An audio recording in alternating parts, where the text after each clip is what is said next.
क्या आप एक फर्स्ट जनरेशन लॉयर हैं? क्या आपको ड्राफ्टिंग करना नहीं आता? क्या आप ड्राफ्टिंग से परेशान हैं? तो इन सारे क्वेश्चंस का सॉल्यूशन है मेरे पास। तो इसलिए आइए सीखते हैं केवल 5 मिनट में ड्राफ्टिंग करना।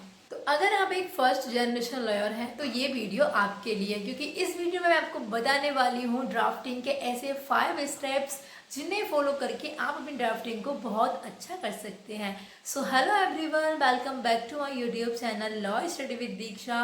और आज इस वीडियो में हम ड्राफ्टिंग के 5 स्टेप्स सीखेंगे और जानेंगे कि किस तरह से हम ड्राफ्टिंग को इजी कर सकते हैं, क्योंकि हमें लॉ स्कूल में थ्योरी पढ़ाई जाती है लेकिन ड्राफ्टिंग कोई नहीं सिखाता। लेकिन हमें कोर्ट के लिए ड्राफ्टिंग आना बहुत ज़्यादा इम्पोर्टेंट है। तो हम इस वीडियो में ड्राफ्टिंग को इजी तरीके से समझेंगे, क्योंकि कई स्टूडेंट्स का कमेंट आया था कि हमें आप ड्राफ्टिंग करना सिखा दीजिए। तो मैं इसलिए आपको ये वीडियो बनाने वाली हूँ। लेकिन उससे पहले अगर आपने अभी तक मेरे चैनल को सब्सक्राइब नहीं किया है तो सब्सक्राइब ज़रूर कर लें और नोटिफिकेशन ज़रूर ऑन कर लें, जिससे आपको हर आने वाली वीडियो का नोटिफिकेशन ज़रूर मिल जाए। तो चलिए वीडियो स्टार्ट करते हैं। देखो, ड्राफ्टिंग सीखने का कोई भी ऐसा शॉर्टकट फॉर्मूला नहीं है, लेकिन अगर हम प्रोसेस को अच्छे से समझ जाते हैं कि हमें ड्राफ्टिंग में सीखना किस तरह से है, हम ड्राफ्ट कर कैसे सकते हैं, तो हम ड्राफ्टिंग को इजीली समझ जाते हैं। तो यहाँ स्टेप 1 है क्लैरिटी ऑफ फैक्ट्स।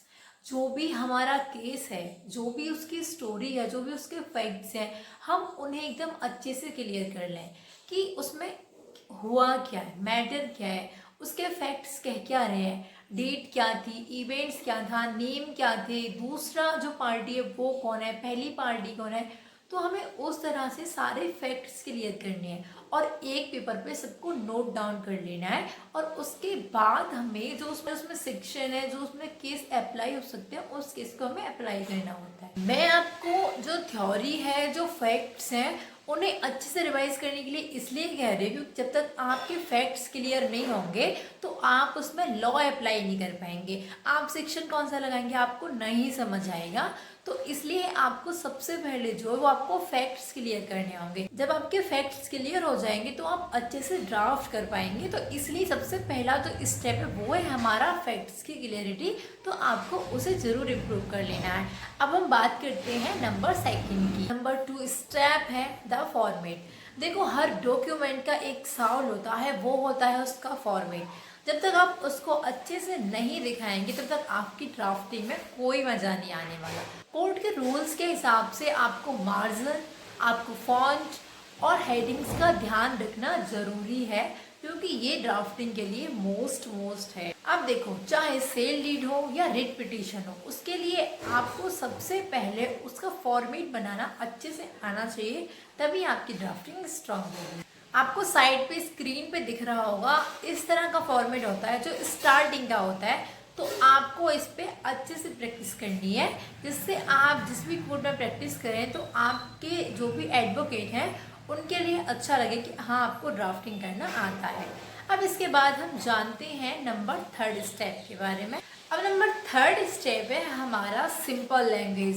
देखो, बहुत से लोग सोचते हैं कि लीगलीज लैंग्वेज यानी जो हार्ड वर्ड होते हैं, अगर आप ड्राफ्टिंग में उन्हें यूज़ कर रहे हैं तो आपका ड्राफ्ट अच्छा बनता है। नहीं, ऐसा बिल्कुल भी नहीं है। जब तक आप सिंपल वर्ड यूज़ नहीं करेंगे तब तक आपका ड्राफ्ट अच्छा नहीं माना जाएगा, क्योंकि ड्राफ्ट ऐसा होना चाहिए तो जज को एक बार पढ़ते ही समझ में आ जाए। अगर आप उसमें बहुत ज़्यादा हार्ड वर्ड यूज़ कर देते हैं जो आपको भी समझ नहीं आ रहे और जज को भी समझ नहीं आएंगे, तो आपका उससे इफ़ेक्ट बहुत ज़्यादा गलत हो सकता है। इसलिए जो आप यूज़ करें वो सिंपल वर्ड्स करें, जिससे जो दूसरा इंसान है उसको अच्छे से समझ में आ जाए। आपको इतने लीगल लैंग्वेज वर्ड भी यूज़ नहीं करने हैं, इसलिए अननेसेसरी वर्ड यूज़ ना करें, बल्कि बहुत ज़्यादा सिंपल वर्ड और अपनी लैंग्वेज में उसको लिखने की ज़्यादा कोशिश करें, जिससे आपका ड्राफ्ट पढ़ने में बहुत अच्छा लगे। इसके बाद हमारा 4th स्टेप होता है प्रेयर। ये ड्राफ्टिंग का सबसे इम्पोर्टेंट पार्ट होता है। जब भी आप कोई ड्राफ्टिंग करते हैं तो उसके एंड में जाके आपको प्रेयर भी मेंशन करनी होती है। क्योंकि जब तक आप प्रेयर कोर्ट से यही नहीं मांगेंगे कि आप मांग क्या रहे हो, उसमें यही मेंशन नहीं होगा, तो जज को कुछ भी समझ में नहीं आएगा। अपनी प्रेयर को बहुत शॉर्ट फॉर्म में और एकदम क्लियर वर्ड्स में जज जब पढ़े तो उसको 1-2 मिनट में ही समझ में आ जाए, यानी 1 मिनट में ही समझ में आ जाए कि आप कोर्ट से मांगना क्या चाह रहे हैं। तो प्रेयर जो है सबसे इम्पोर्टेंट पार्ट होता है, इसलिए आप उसको क्लियर और शॉर्ट फॉर्म में लिखें, जिससे आपकी ड्राफ्टिंग बहुत इफेक्टिवली दिखे। देखो, उसके बाद हमारा 5th स्टेप है कंसिस्टेंसी।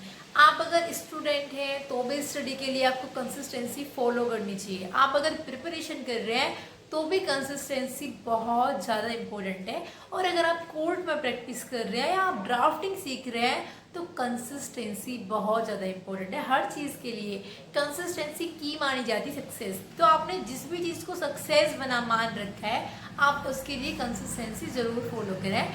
देखो, ड्राफ्टिंग एक दिन में नहीं आएगी, आप उसके लिए आपको डेली प्रैक्टिस करनी पड़ेगी, जजमेंट्स को रीड करना पड़ेगा और डेली आप एक ड्राफ्ट लिखने की कोशिश करते रहें रफली, जिससे आपकी जो ड्राफ्टिंग करने की जो प्रैक्टिस है वो इम्प्रूव हो जाएगी। लेकिन अगर आपको कोई पुराने ड्राफ्ट या जजमेंट नहीं मिलते हैं, आप चाहते हैं कि मैं उनके लिए कोई वेबसाइट बताऊं, तो आप मुझे कमेंट्स कर देना, मैं आपको उसके लिए वेबसाइट बता दूंगी या कोई वीडियो प्रॉपर बना दूंगी उसके लिए, जिससे आप पुराने जजमेंट्स देख सकते हैं और उनके बेस पे अपनी ड्राफ्टिंग स्ट्रॉन्ग कर सकते हैं। तो दोस्तों, ड्राफ्टिंग कोई वर्ड्स का खेल नहीं है, ये आपके माइंड का खेल है। आप जितना यहाँ से स्ट्रॉन्ग है, जितना आप यहाँ से सोचने की कोशिश करेंगे, उतना आप ड्राफ्टिंग अच्छा कर पाएंगे। और जितना आपका जो केस है आप उसको सिंपल लैंग्वेज में बनाने की कोशिश करेंगे, आप अच्छे से ड्राफ्टिंग कर पाएंगे। तो ये थी हमारी ड्राफ्टिंग के लिए छोटी सी वीडियो। अगर आपको वीडियो अच्छी लगी हो तो लाइक करें, शेयर करें और कमेंट्स ज़रूर करें। और इसी तरह की वीडियोस पाने के लिए चैनल को सब्सक्राइब ज़रूर कर लें। मिलते हैं नेक्स्ट वीडियो में। आपको किसी और टॉपिक की वीडियो चाहिए तो आप हमें कमेंट्स में ज़रूर बताएं। मिलते हैं नेक्स्ट वीडियो में किसी और टॉपिक पर अच्छी जानकारी के साथ। तब तक के लिए थैंक यू, बाय बाय।